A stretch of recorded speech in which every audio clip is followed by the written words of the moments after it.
Skill development पे बल दे रहे हैं। पूरे विश्व में स्किल्ड मैन पावर का एक बहुत बड़ा मार्केट पड़ा हुआ है।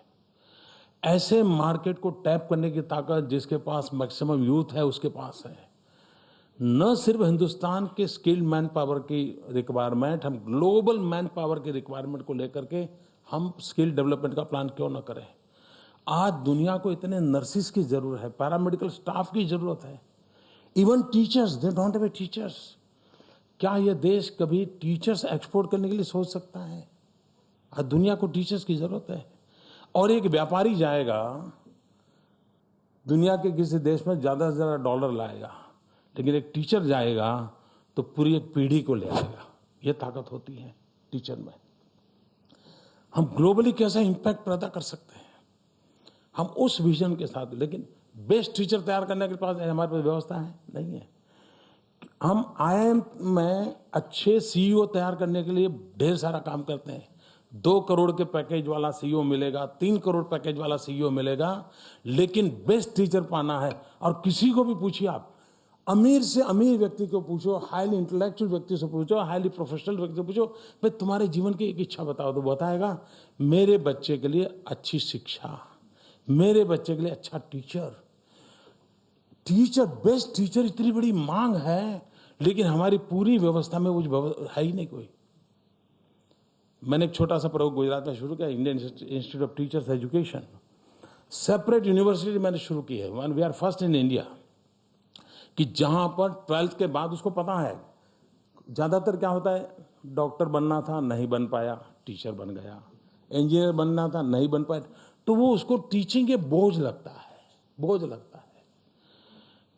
10th 12th से वो तो पता, हाँ मुझे इस प्रोफेशन में जाना है, तो वो we can get the best teachers in the world. और हम दुनिया में टीचर एक्सपर्ट, और हम अच्छे टीचर करें तो अच्छी पीढ़ी तैयार हो सकती है। स्किल डेवलपमेंट, दुनिया के वो देश जिनके पास कम यूथ पावर है उनका भी फोकस स्किल डेवलपमेंट है। हमारा तो सबसे प्रायोरिटी होनी चाहिए स्किल डेवलपमेंट के लिए, और इतना डिसेंट्रलाइज अरेंजमेंट होना चाहिए। और कोई भी नौजवान डिग्री से सर्टिफिकेट दिखा करके आज जिंदगी नहीं जी सकता है। हाथ में अगर हुनर है तो खुद तो जी सकता है, और को भी जीने की ताकत दे सकता है। ये हम कन्विंस कर सकते हैं। हमने अप्रोच बदलना पड़ेगा। और हम ये मान के अगर चले कि चाइना के साथ हमारी स्पर्धा है, तो 3 चीजें हैं जिस पर अगर हम बल देते हैं तो हम चाइना के साथ स्पर्धा में खड़े हो सकते हैं। और हमारी वो ताकत है, उस ताकत का हम उपयोग कर सकते हैं।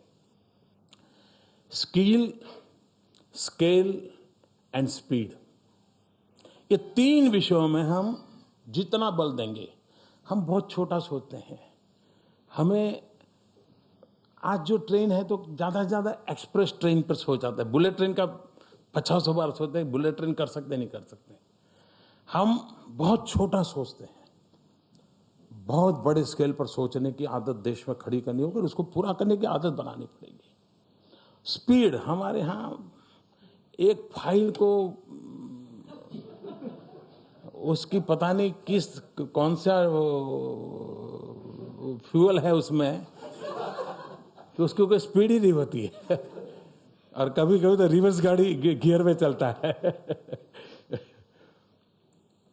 तो स्केल, स्किल एंड स्पीड, ये 3 ताकत में हम अगर बल दें, तो अगर चाइना के साथ हमको अगर स्पर्धा करने का हमारे सामने चुनौती है, तो हम उसको पूरा कर सकते हैं।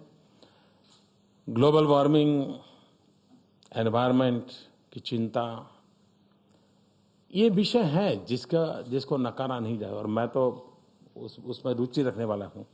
लेकिन हम लोगों ने उस विषय को पश्चिम के नज़रिए से हैंडल किया है।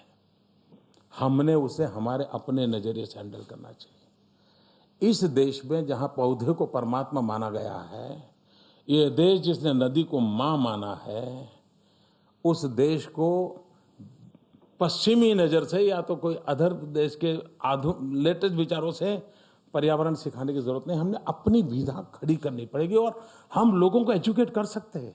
हम उसको समझा सकते भी ये नहीं किया जाना चाहिए, लोग मानेंगे, ऐसा नहीं मानते हैं। हम इन बातों को लेकर के अगर चलते हैं तो मुझे विश्वास है और आप देखते हैं ये वापस ट्रैक पर लाना कितना कठिन काम है। अगर वापस ट्रैक पर लाने वाली किताब को खोलने में इतना दम उखड़ गया